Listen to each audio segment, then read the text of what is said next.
Let's start by creating the product content type. It's clear from the wireframe that this is pretty simple right now, at least.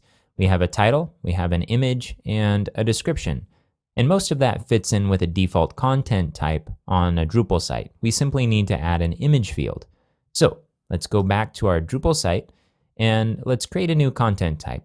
If you're unfamiliar with the concept of content types, you may want to review some of the previous videos on Build a Module. Okay, I'm going to go ahead and click Add Content Type. For the name, we'll put Product. Under Description, we'll write a third-party product just to disambiguate from any products that we might sell that were original on this site in the future. And let's go through the settings here for the content type. So we're here in the submission form settings. For title field label, let's change this to name since that's a little bit more accurate. We'll leave preview before submitting at optional. We'll leave the submission guidelines empty for now and check out publishing options. We'll uncheck published and promote it to front page, and there's a couple reasons for this. We're unchecking published because it's better, in general, to accidentally leave something unpublished instead of accidentally publishing something that we don't intend on publishing. And we're unchecking promoted to front page.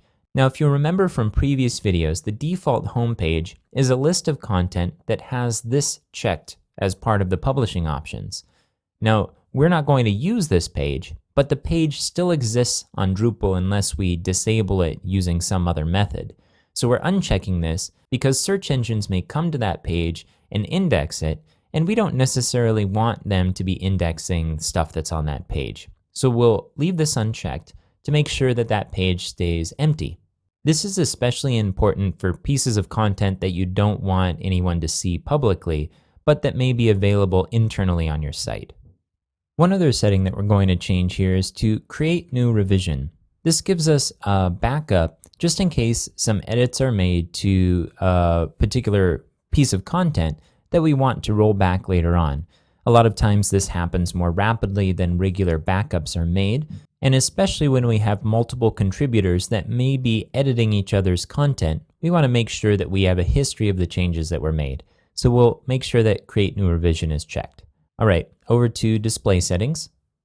We want to display author and date information. In the future, we may want to display this in our own custom way, but for now we'll leave it checked and come back to it later if we want to disable it.